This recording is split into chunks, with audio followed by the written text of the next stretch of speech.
This is Mona Lisa Baseball.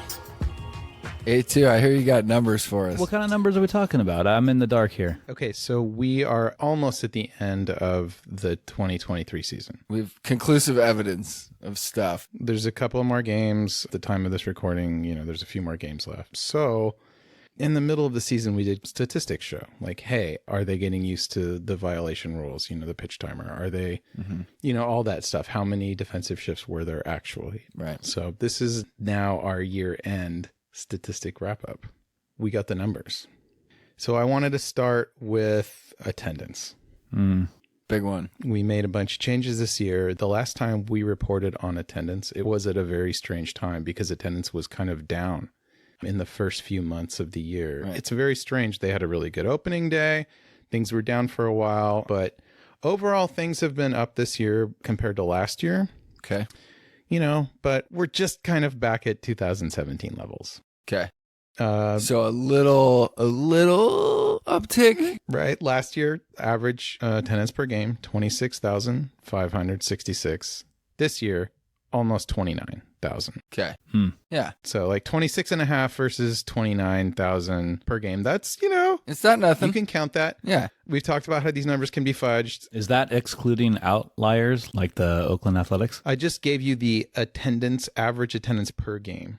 So that includes every single team, including the abysmally drawing Athletics, who are, yes, the worst drawing team in the league. Okay, I was just making sure we were including. Even with the protest games, they're still at the bottom. Gotcha. What do you think, A1? I would have thought it'd have been down a smidge. Instead, it was up a smidge. Certainly not surprised. I'm a little surprised that once it started going down, it didn't kind of keep going down, I guess. But again, I'm not necessarily looking at the wave right now. I'm also going off kind of talking to people that I know and how they feel about baseball, this, that, and the other. And seems like interest was waning, but I guess it was just a smidge up. Yeah, well, I've got another wrinkle here, and that is that I've once again correlated the national weather data. Oh, great. Yes. Okay. And I can tell you guys it was an exceptionally good summer in terms of rainfall in big cities. Wow. So it was a really, really dry summer. I mean, I'm sure you heard about lots of storms and all that, but like on average, there was a lot of good weather this year in terms of like baseball season. Isn't that interesting with our experience? It's soaking wet out there. Yeah. Top 3 best baseball games I've ever attended. Oh, great. That day at Wrigley. So I've been to 4 ball games this season, maybe 5, and I'm set to attend a 6th. And nice work. And I have watched a good fair share of Giants baseball on the telly, on the weekends and whatnot. And I gotta say, I am okay with the quicker pace on TV, but when I'm at the ballpark, and I'm showing up like second inning anyways, I'm always kind of late, unless I'm with you guys. Oh. And I'm kind of, I don't like the fast pace when I'm at the ballpark, you go get some garlic fries, and next thing you know, it's the bottom of the 4th, and like, dang, where'd this game go? So, got a little mixed feelings on that. That totally makes sense. When I'm watching a baseball game on TV, I don't really want it to go slow. Right. But the thought of changing it so that it's quicker for me certainly never entered my mind. It's probably why I really never watched tons of baseball on TV. Yeah. Okay. 2022, we had a 3-hour and 6-minute average game. Mm-hmm. Okay. And just to be super precise, the time per a 9-inning game was 3 hours and 3 minutes. Okay.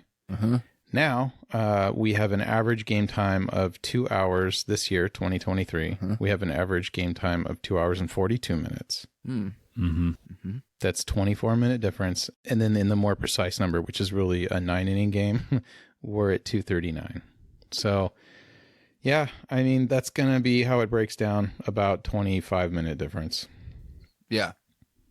I can also let you know that brings us back down to like let's call them. Where's that put us on the Yeah, calendar? I'm scrolling down the list here. I mean, let's say that brings us back down around 1990 numbers, 1988 numbers. Well, did you guys know the fastest game ever recorded was in 51 minutes? Back in 1911, the New York Giants beat the Phillies 6-1. Oh, I bet they had two really fast workers. Yeah. To be realistic, the last time that the average game time was below or at 2 hours and 42 minutes, it was, I got to scroll down really far, you guys. Oh, wow. 84. 2 hours and 39 minutes was the average time back then. Yeah. So we're at 84 levels, you guys. So I guess we wouldn't even remember that. Well, there was no pitch clock in 84. Of course. What's changed? What's changed? Why are they playing faster in 84 versus in like I got 15? We got all the answers. It's ads. It's all the new ways of playing. It's this making more pitching changes. It's the batters taking as much time as they want. You have pitchers working slower. You have disengagements. You have more and more complicated, hand signs to try to thwart the steal. Now we just have pitch comm. Right. So we're talking about attendance, and it's great that attendance per games is up. Supposedly, there's just this other number this year that went up a lot that I wanted to mention before we move on to other things, and that was average payroll per team. Oh, mama. Last year, yeah. Well, let's just go the whole league payroll. Last year, Great. It was almost exactly $4 billion. Almost exactly. And this year, 2023, it's over $4.5 billion, which is just like one of the biggest increases I've seen on a chart like this. Yeah. Show me the money. I just read that Shohei won't pitch till 2025. Yeah. The big show is now just a show. The half show, yeah. The half show.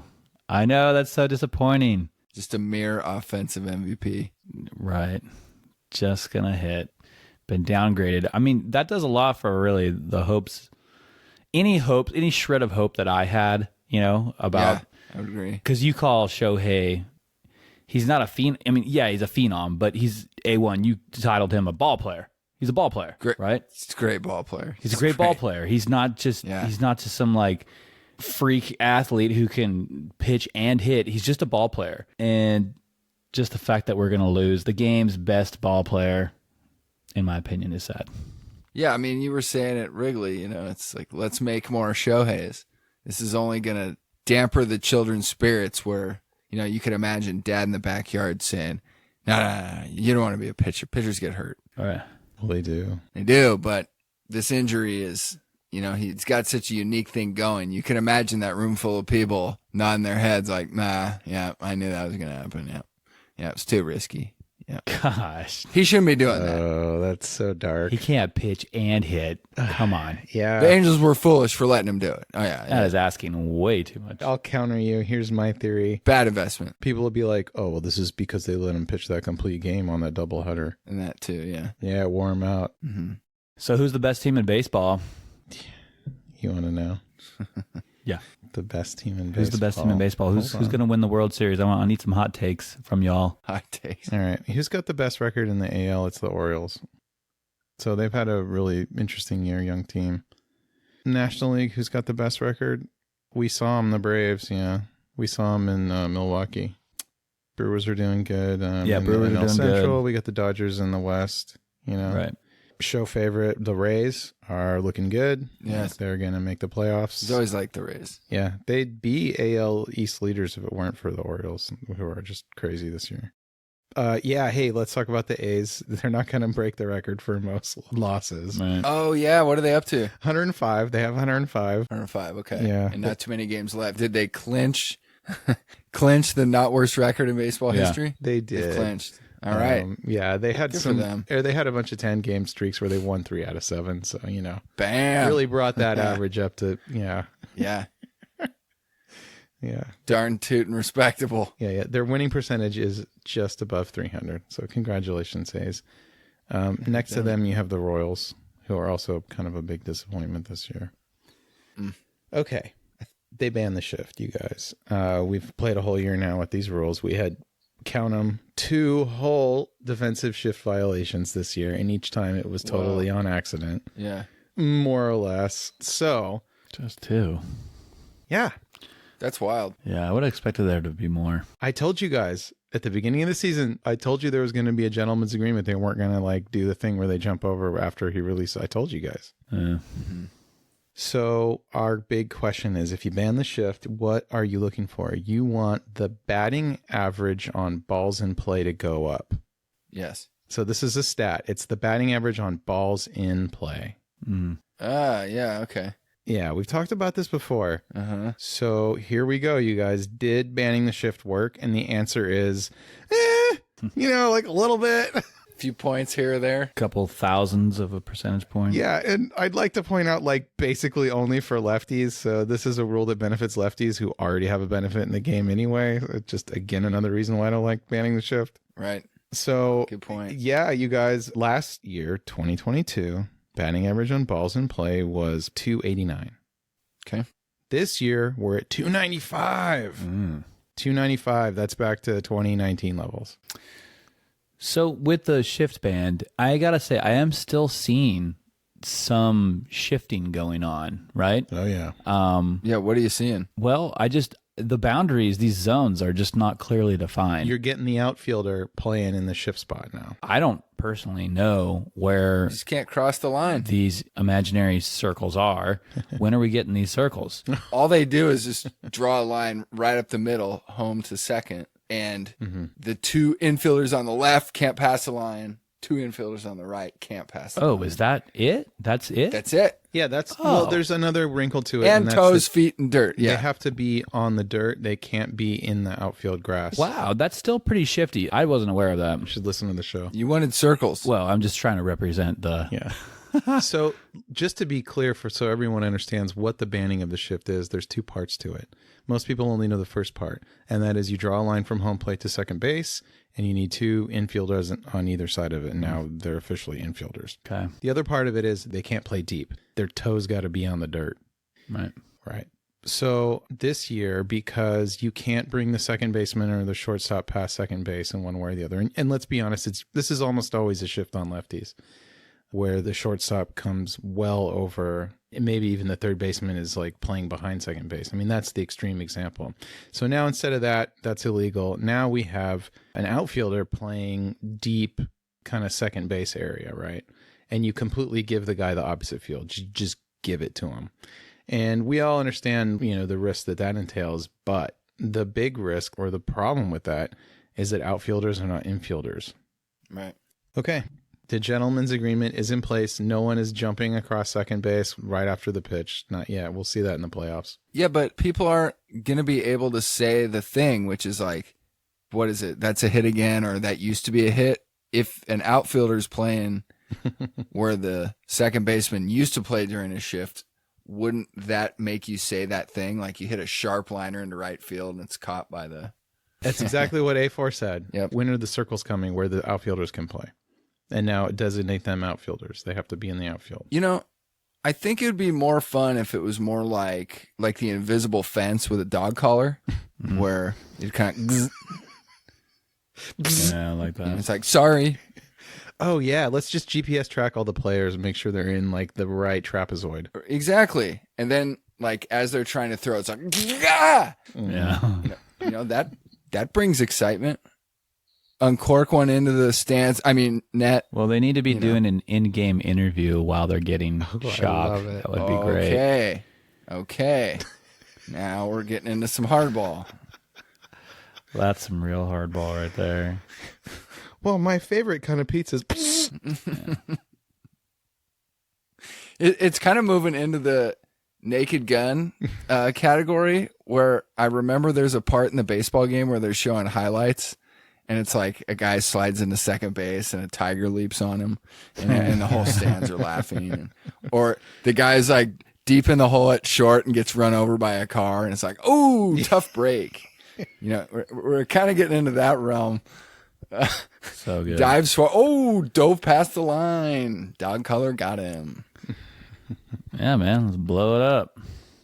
Let's blow this game up, man. Okay, let me jump in with a question for all A4 here. As our representative who has been to several games, is going to another one, how's your baseball / hardball fever right now. Like, if you know you're going to a game that day, do you feel the old-fashioned excitement you used to feel? Are you getting up for it in the same way? More so, less? So I'm going to a Giants-Dodgers game. It's the final night game of the season in San Francisco. Okay. Sitting right by where the garlic fries are in the lower box. Good. Garlic flies Great everywhere. choice. So I am looking forward to that game. I just hope that the game has some meaning.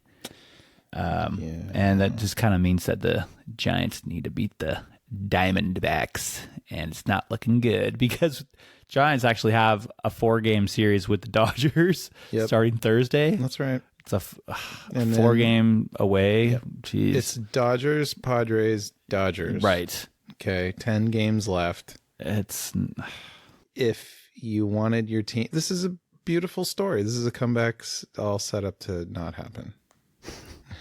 We'll see. if there's going to be any magic, it needs to happen like tomorrow. They need to start I'm watching winning. the wild card, and look at this. Look at me, because I want my team to make the very last, that one playoff spot I'd never even wanted to exist in the first place. I want my team to get it. Boop-a-doo. All right. So we talked about attendance, and attendance is something that these are published numbers. I think we can rely on them. I think they're more or less truthful. I do know that some teams do inflate these numbers in certain ways. It can get weird. Let's talk about what really matters. Okay. What really matters is TV viewership. How many hours did people watch baseball? And I have a lot of conflicting numbers, you guys. But I think I can characterize it as being up a little bit. The All-Star game was down. Great opening day. ESPN says they're up about 5%. The biggest issue with this whole thing is that people are cutting the cord. They're firing their cable companies, and they no longer even have access to these games. And then you have MLB TV saying, hey, so many more people are watching MLB TV. It's like, yeah, that's right, because that's their only option now. And, you know, the regional sports networks that failed, MLB is backstopping them. So that's the only place that the Padres fans and the Diamondback fans can watch their games on. So, yeah, I would expect that your shit is up. Good job. But these regional sports networks are going out of business at an alarming rate. This year we had Padres and the Diamondbacks. Their regional sports networks is just like, we're losing way too much money here. And next year it looks like the ones that are going to be in trouble are going to be the Rockies, the Astros, and the Pirates. Rockies and Pirates, you know, not really doing a whole lot to build their fan base last few decades. Remember when they came out, it was, you know, drew record numbers. That was 30 years ago. There's so many home runs there. Shouldn't it be more popular with more home runs? Yeah, sure. Ballpark is so live. Yeah, right. Heck alive. Nobody wants to pitch there, dude. Heck alive. Yeah, think how unfair that is. You take Larry Walker, doesn't matter what he does. It's like, you're not a Hall of Famer. You got Colorado numbers. And then a pitcher, it's like, yeah, I have a 4.95. It's not my fault, though. I pitched in Colorado. This is great that you would say that, because that's why statisticians have thought up new metrics to rate people, Oh, cool. where you can account for like how far the ball went and launch angle and all that. And then like, Yeah, yeah, exactly. right. These are very Excellent. complicated stats, though. They're not on the back of baseball cards yet. Oh, man. Essentially, we're talking about what people refer to as like an enhanced WAR, Yeah. you know, where you take into account just like there's even more shit. Things you didn't even think were a factor. Like, let's factor in humidity, Mm-hmm. you know, because that wouldn't have been a home run if it was Let's dry. factor in the brand name of the humidor that the baseballs were in last night. Yeah, you can calculate for certain years, like, oh, this was, we're pretty sure MLB changed the ball that year. Yeah. So these numbers are not even that year, just the first half. Like, oh, well, we're going to adjust these numbers. This is where, I mean, do you want baseball to be a bunch of numbers, or do you want it to be something that's like really fun to watch? Numbers. Yeah, that's Analytics. 24/7. strictly. Are there any pitchers with ERAs? And I know ERA is not like the number one stat to judge a pitcher anymore, okay? With the designated hitter and just all over the place these days, I remember seeing some pitchers with like a sub 1.5 ERA. Does that even happen anymore? Are we seeing any pitchers? Not this year. So the DH is really skewing the pitchers' ERA numbers, I would think. Well, I don't explain yourself. Well, with the DH, there's better hitters throughout the lineup. So it's just one more better hitter. So the ERA has got to be going up. It's harder for the pitchers. Yeah. Best ERA right now is Blake Snell, San Diego. He's got 2.33. See, that's what I'm saying. There's no one even under sub 2. Let's look at the numbers. How often? Like Maddox maybe, or Schilling. might have touched it. Schilling was probably I doubt close. Schilling touched it. Schilling likes to pretend he was as good as the greats. I mean, he had a lot of good stuff going. But he wasn't Pedro. He was a faker. He was kind of a horse, you know. He was a total horse. Yeah. He just didn't have Pedro numbers, but he likes to get thrown in that category. Listen to this, guys. Let's go back in time. Let's get down to brass tacks. 2020, Trevor Bauer, 173. Woo. Justin Verlander, this just last year, 175. Wow.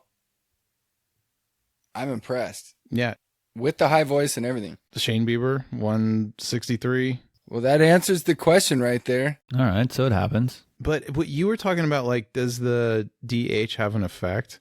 And it's interesting to note that, I'd have to average all the NL ERAs over the American League ERAs.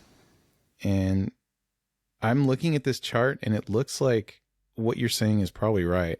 Because most of these years, the National League ERA guy is down, except for just a few. Yeah. Mm-hmm. Well, that's what the league is trying to do anyways. More offense, more hits, more runs. Just makes sense. And that's going to come at the expense of the pitcher's statistics. Well, there's also a counterbalancing factor that I've struggled to locate, like actually quantify, and that's that if you have a pitcher that can hit, he's more valuable in your roster. And he might be a little less pitcher, but, he can actually, like, hit the ball. Got any stats on bunts? You want bunt stats? I kind of you. I don't have those. Those get deleted as like misinformation. It's like bunts. No, that doesn't exist anymore. Well, I sure could use a good bunt. We're not allowed to talk about bunts. No, me too. We're not allowed to talk about bunts. Nothing gives me some good hardball fever like a good bunt. Well, I think you answered what A4 was looking for. The answer was yes, it happens. It happens. It's rare. Clayton Kershaw did it fucking 2 years in a row, dude.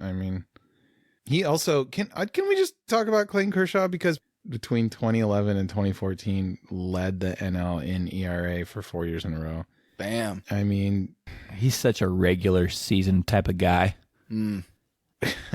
Sadly, his numbers explode in the postseason. He's a Hall of Famer. He's great. And I saw him this year pitch in LA.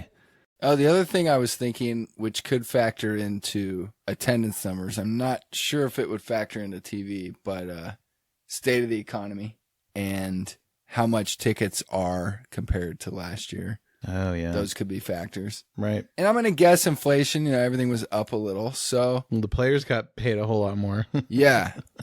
Yeah, I think that would support the three that things are up. A few more people watch, a few more people went to games, even in a struggling economy. But it's hard to get really good baseball fever with shitty teams competing for playoffs, because it doesn't really send you into the postseason like bristling. I know you get more teams involved, which kind of gets more of the baseball community around the country going per se, but if your team's not hot going into the playoffs, you kind of skirt it in. Yeah, you're sacrificing one popularity for another. You're eliminating the pennant race, but now you have more teams that are in it. So yeah, quantity over quality. This is why later when we talk about the numbers for the playoffs, those are going to be the most important numbers. Yeah. If more people are tuning in, if there's more money made in the playoffs. Yeah. It's like almost it has to be. Yeah. I have more numbers, actually. I have more numbers for you. And these are actually some really important numbers. So hungry. I've got the violation numbers by month. Okay. We've got April, we've got May, June, July, and August numbers. Okay.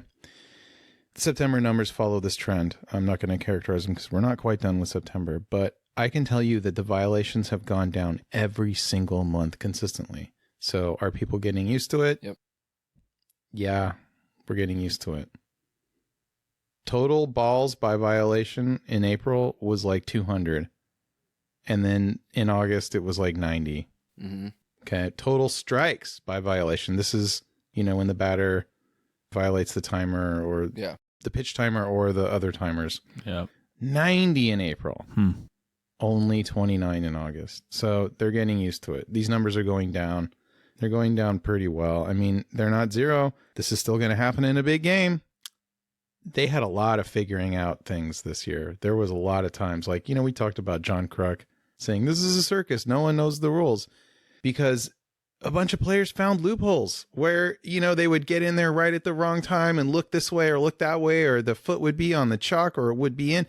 And it's just like they had to write new rules in the middle of the year to make up for people finding these loopholes. And, my hat's off to Schwartzer and a couple of different batters who came up with these strategies. But my hat's definitely not off to MLB for not anticipating this, which honestly, we talked about this stuff before the season started. And it's just a shame that we had these moments where a legend like Kruk is just losing stock in baseball live on TV, and everyone listening to him is too. Yeah, he's on Team Blow It Up, which is great. Well, we don't know about that. He was at that moment, yeah. At that moment, he was blowing himself up. Right. So this is the year-end review episode show? We're sort of at the end of the year, and we got a bunch of numbers. We can characterize how well the year. We can characterize how the shift, banning the shift. Yeah, it's great. It's the year-end review show. Yeah, it's kind of like prepping for the playoffs. Prepping for the postseason. The year-end review. Yeah.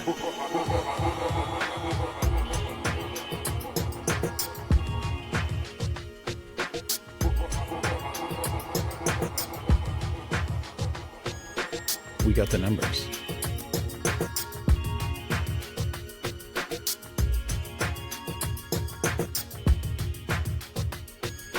Things are up.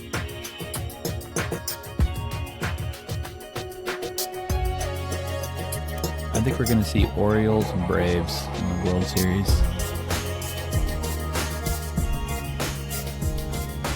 Statistics show. Yeah, that's a big one.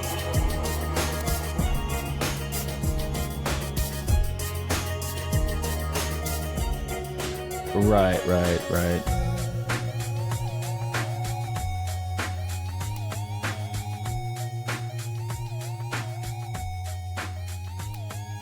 Just can't cross the line.